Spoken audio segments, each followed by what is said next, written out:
Hi, I'm Terrell Turner, the host of the Food and Finance Show. And today we have another great guest on because when you think about creating a product and taking it to market, there are so many different factors that play into that. And one of the best things that I've seen that you can do is talk to people who have gone down that road and that are seeing success and traction in it. So you definitely want to stay tuned for today's episode.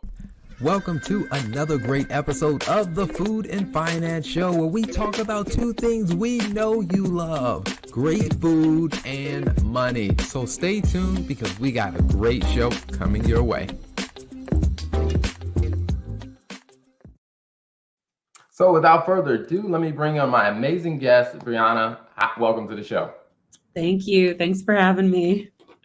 Absolutely, absolutely. Now, before we jump into the amazing story of your delicious business, tell us a little bit about your background.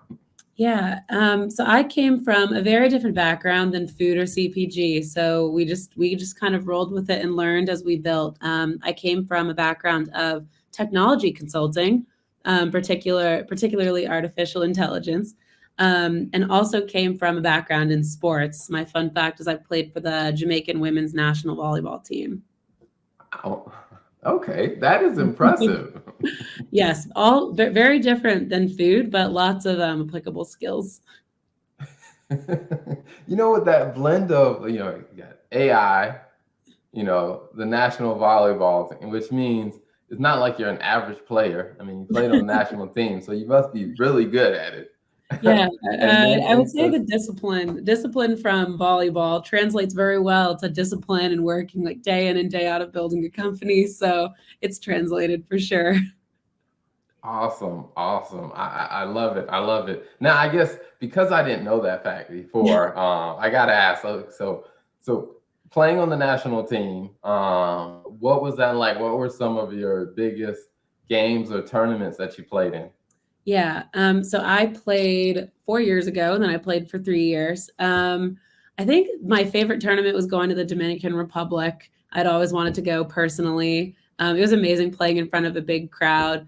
To be honest, part of where Kokoda was born was actually that tournament. We were there for a week.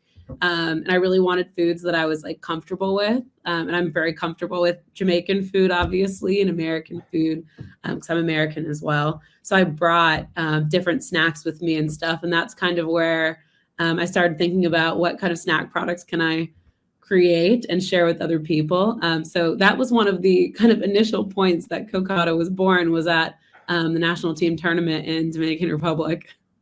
Wow, that makes an amazing blend of a story. So, how long between that kind of inception or conception of the idea to when it actually came to be a company that you were operating with? What was the time difference between those two?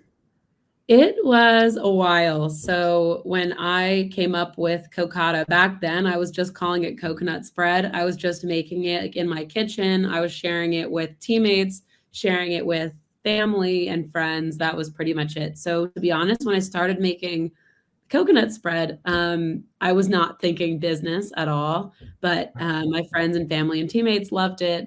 And it just kind of hit me one day that I'm giving out dozens of jars a week, and I should probably A, charge for them, and B, this is potentially a viable business. So that moment when I decided, okay, I think this is a business, to being in market was 16 months. So it was quite a while. Mostly the perfectionist in me wanted everything to be perfect before we launched. And COVID hit too, which was a fun twist in our story. So there came a moment a month before we launched where we weren't planning to launch for another 6 months. And I just said to my co-founder, who's also my fiance, which is great, we just need to go. Like everything is fine. Like we're not going to get everything perfect before we launch. So it was a while from the beginning till launch day. Gotcha. And I think that's probably something that I've heard mentioned, especially when you get into CPG products, and especially when you get into food, where someone's like, they had this idea, and from that idea to actually launching out of the business, there were so many other things in the middle that they just did not expect. Yes. Yes. If you don't have a background in CPG or physical products, it is a little painful learning over those 16 months what needs to get done to make it safe, to make the branding strong. So yeah, there's a lot to learn in that time. Absolutely, absolutely. So I guess as you were kind of navigating that journey, as you're kind of learning, through the supply chain, through the actual processing, through the distribution, and then the marketing, the branding, like, was there any part of that process you were learning that you're like, I really did not understand this before I got to this point? Yes, there was a lot actually, and this is just my opinion with CPG, but I think a lot of the stuff that you need to know is pretty like opaque. It's not something you can just Google. Like, what margin does a distributor expect for the nut butter category? Like, we're not going to find that anywhere. So that I think that was the really tough part was just understanding like all the players in the ecosystem of CPG. When I started, when I came up with the idea, I guess I just kind of said to myself, I guess unconsciously, I'm going to create a product and I'm going to sell it to Target and we'll be in Target in 6 months. Like, no big deal. And then you realize, oh, okay, I need someone to give me the ingredients. I need to find packaging. I need a 3PL for the website, the distributors, the retailers, the brokers. You just start realizing one by one how many pieces or potential pieces there are in the greater puzzle that is CPG and retail. So that was the hardest part. I laugh because, there have been a couple of people that I've had on the show, and some of them, I remember like one of the early ones I had is she made a natural hair care product line. And she said, back when, after she graduated from law school, she wrote a book. It became the Natural Hair Care Bible. And then she decided to make a product. And she was like, a lot of people thought about like, when she got her product in Target, they were just like, oh my gosh, like you've made it. And she was like, it took a lot of work to get there. But then when she realized once she got there, she was like, oh my gosh, like there's so much more to do to where that's why I laughed when you mentioned that. I was like, yep, I remember hearing that story. Yes. Yeah. That's just like another learning is the constant state of discomfort. You think you're going to get there. You get to the next milestone. You're like, wow, there's another 10 miles to go. There's always another 10 miles to go. It's one of those things that I do think about, from my perspective. And, my background is finance and accounting, and having, early on, you think like, oh my gosh, like success is being able to grow a company and then being able to exit, have a very profitable exit.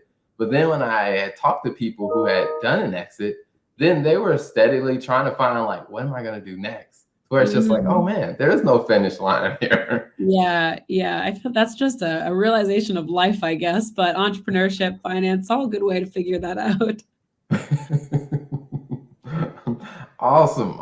Now, when it came down to, like I said, of learning that process of, like I said, the vendors and the suppliers and just the distribution, also the marketing, the branding, labeling, were there any resources that you came across that really helped you kind of start learning that stuff? Yes. I mean, the first thing that I did that was super helpful was I started listening to podcasts, seriously. That's why I'm excited to be here to be a part of that. But looking up retail podcasts, CPG podcasts, entrepreneurship podcasts, reading books, that kind of stuff, I think is a good step one. Definitely not going to get you all the information you need, but can at least tell you what direction to go so you don't, totally mess up in the beginning. The second piece was just reaching out to people who are like in my network. Maybe I don't personally know them, but maybe they went to the same undergrad that I did. Maybe they, grew up in the same place that I did. I started looking at second and third level connects on LinkedIn, just reaching out and assuming they might not answer because I'm sure they're busy. But if 1 out of 10 answers and I get half an hour with each of them and just ask my questions, not being afraid to ask the stupid questions or what you perceive as stupid questions. But really, they're just fundamental questions that need to be answered. So I think it started with doing my own research, so I know what questions to ask, and then not being afraid to reach out to people to ask those questions. Awesome, awesome. I love that approach because it's one of those things that someone mentioned to me early on. You can learn from making your own mistakes, which is going to cost you a lot and take a lot of time, or you can learn from other people's mistakes, which means both processes are going to require humility. Like if you learn from your own mistakes, your mistakes are going to humble you. If you learn from other people, you got to humble yourself enough to put yourself out there to ask. So I love that approach.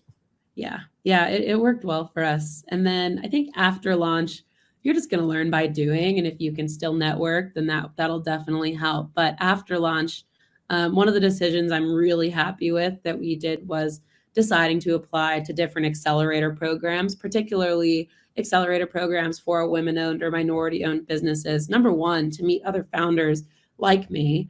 But number two, to get like a structured program, kind of like an MBA for CPG in an accelerator program. That was really big for us.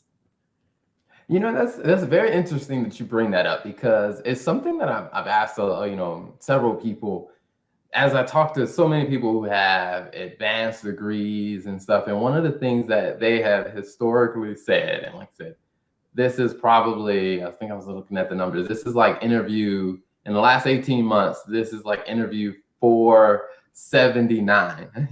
and so after talking to that many entrepreneurs, one of the things they said is that, when you get an advanced degree or you study something in school, it's like there almost like isn't anything that really is very specific to helping me. How do I do my type of business? It's like you can learn about business in general, you can learn about all these concepts, but when it comes down to really learning about some of the nuts and bolts about your industry, there often is a very big gap. But I've heard some other people say that, the accelerators do play a big role in helping fill that gap. So how did you guys come across, the accelerator that you ended up finding, or the accelerators that you ended up finding that were the right fit? Yeah. From the beginning, I've always set aside time every week, just thinking through like my role as a CEO. I think my role is to have good vision for the company. So I've set aside time every single week to look up different accelerator programs, grants, conferences that I can listen into to get better skilled, more knowledgeable about the industry that we're playing in, those types of things. So I definitely recommend taking the time to do that, even though it's painful and you want to just do the nitty gritty day-to-day stuff of operating when you do launch your company. That's really important. So it was a lot of Googling around, to be honest, and asking other people. We ended up doing the Target accelerator. It's called Forward Founders. It's for minority-owned, women-owned companies. They were incredible, and there were a few reasons why we chose that one. So first off, it's Target. I grew up shopping at Target. I was the college kid going to Target on move-in day, just like probably everyone else. It's a brand I respected, and a brand that I felt is kind of pushing the envelope on retail. And staying up to speed with how fast that's changing. So I trust their opinion. And I think that's important, like rather than just saying yes to any accelerator that will take you, like really thinking about what's their perspective. Like, are you going to trust their opinion and the programming that they're going to share with you? Because advice is great, but you need to trust where it's coming from. So that was really important for us. And it was an amazing program. Awesome. I love it. I love it. Now, something that is very interesting when it comes down to any type of food related product. I mean, because it's where when I talk to some of my clients that are restaurants and then some of the clients that are CPG, it's like there's always this itch to tweak and try to make the product better. So how do you kind of address that? Like, you develop the process, and especially when the CPG, like you have the labeling. So if you make any tweaks to it, there needs to be like a new certification or review process. So like, how do you like keep yourself from like wanting to like constantly innovate the product? Yes, I definitely have that habit. I think sometimes the perfectionist in me always like nothing's ever perfect. We all know that, so you want to tweak. I mean, we started with two flavors of Kokoda. We have our classic coconut flavor, which tastes like coconutty caramelly. We have our brownie flavor, which is more like chocolatey. So over time, I've desperately wanted to like tweak the texture, tweak the balance of ingredients that we have, stuff like that. But I try and keep in mind that every time I do something like that, like there's an opportunity cost to my time. If I take 10 hours to do something, and let's be honest, that's way more than 10 hours to tweak the product and all of that. But those 10 hours could have been spent doing, some marketing campaigns that I wouldn't be doing, or cleaning up our accounting, our finances, which desperately needed to happen and did, and is very painful but necessary. Like those things need to happen. So I try to keep in mind like what's the priority? Like how can I like really move the needle today? And that's how I try and prioritize my tasks. Like, is it really going to move the needle if I keep tweaking this recipe? Or is it going to move the needle if I come up with another flavor, which is what we're working on now? Like the second one's going to move the needle way more than the first. I'm making it sound like it's not emotional, but it is. It's definitely emotional, but I try and take the emotions out of it when I can. It's very interesting, like I said, I mean, I think when you're living it, because it's one of those things I even tell people like how, just when it comes down to like the stuff that I do for different clients, like people are like, oh, it's just numbers. And it's just like, well, when it's your thing, it's very easy to get emotional about it. And like, no, I got to tweak it. Like this could be better. Yes. Yes. I've heard a lot before I launched the company. I heard a lot that your company feels like another appendage, or, feels like your baby. And it's hard to not take everything personally. It is so true. So that's like a constant struggle, is to take emotions out of decisions. Absolutely. Now something else that I've seen, like I said, in talking to a lot of entrepreneurs and just, doing some mentoring myself with early stage entrepreneurs from a finance standpoint, one of the things that I've kind of observed, and I'm curious is that if this came up for you, is, that analogy where people say, that, when you're building your business, it's kind of like your baby. And I heard someone say, like sometimes when your baby's really young, like, parents have a tendency to like to protect them against like, no harm, no danger, like every speck of dust. Like I want to keep the baby protected from it. And I've seen some people when they're building their business, they're kind of building it that way. But one of the things that we know is like your business is going to grow and people are going to know about it. Like you got to kind of put your business out there to, in some senses, to be criticized, some to be examined and assessed. Like you got to really brand it and push it out there, even if you're a little uncomfortable about that. Like how does that journey go for you? Yeah. I somebody gave me similar advice when I was working on the company. It's really hard to take, again, because the emotions of it, like obviously every founder is proud of what they're building, and you want it to be like A+ work, right?